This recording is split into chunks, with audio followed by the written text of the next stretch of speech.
Hi, my name is Kaleigh Gilchrist. I'm a water polo player, and this is The American Athlete.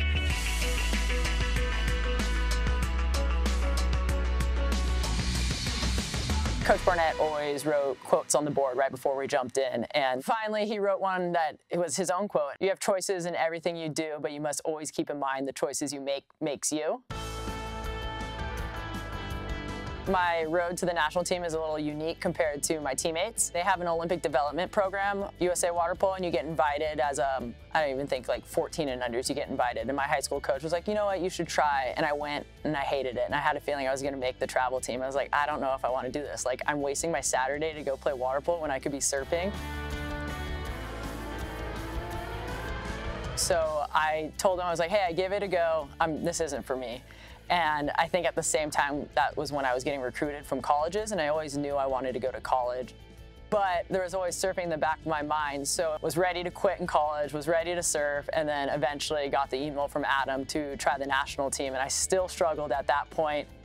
Obviously, I made the right decision while continuing with water polo, and so I never really got to do the development programs, the national team, the junior team, but I was able to make it to where I am today.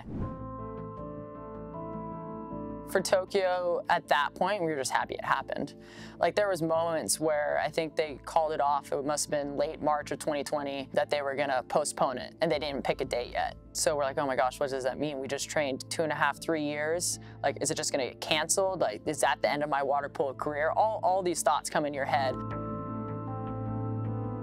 Fortunately, we kind of stuck together. We had a couple weeks off, and then we got back together once the date was said to be the following year. And I just think you just have to be able to adapt and adjust. Like, there's so much that was just craziness. You could feel the anxiety within the team. We had to do everyday COVID tests. Everyone has different thoughts and beliefs on it. Like, and then here we're traveling. We land in the airport. We have a COVID scare. And we're like, oh, it's cool. We made it here. And all of a sudden, we can't even play.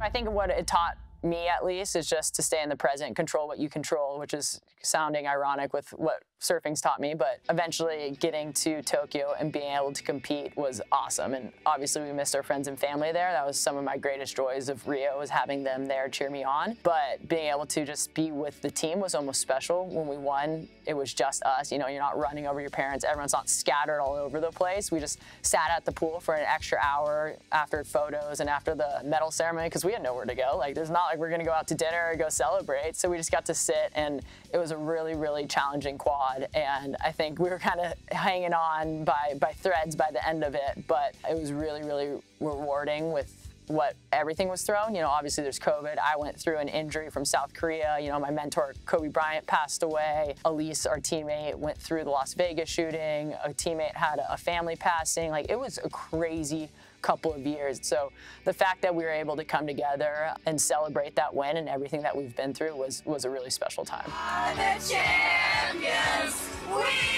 are the champions.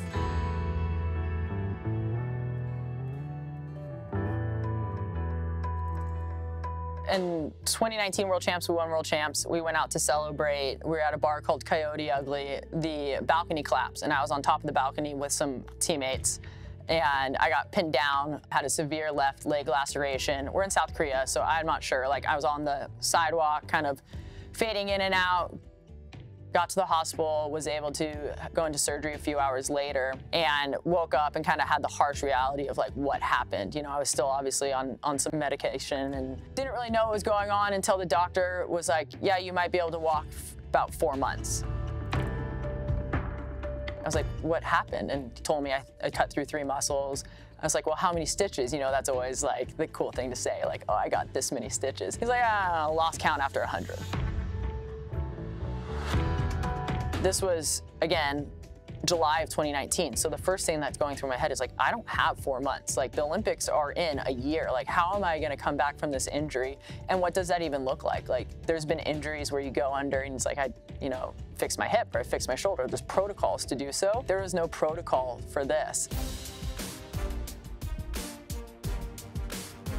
So Larnie, our trainer, sent me a Google Drive and it said the Mama Mission. And I think it was on August 1st, like the first day I got back. And we went crazy. Like, the amount and time I committed to rehabbing, there's been nothing like it. And I was proud of the work, but I almost became too obsessed with it and too consumed that I was losing the balance that I've been so good at. I worked my way back, played games in December, and that was like a huge feat for me. And I remember being like very proud, but of course, wasn't happy with how I was playing yet. And the team was very competitive at that time. So I was like, I don't know if I'm gonna make this. And those thoughts start coming into your head. And it wasn't until basically like when Kobe passed, I had a good talk with my coach, and he's like, you need to like get back to you. And so I think it wasn't until I let go a little bit that I was able to kind of get back to myself. And COVID, you hear all these stories about blessing in disguises. And for me, I think, obviously with how tough it was on so many people and how hard it was as a whole, it was a blessing in disguise. It gave me the time to reflect. I went through a lot of therapy, and I wouldn't have had that time if we were, training 6 days a week, 6 hours a day. So I really dove into the therapy aspect and, was grinding on that. And I think, overall it helped me become the player I wanted to be and the person I wanted to become Tokyo 2021.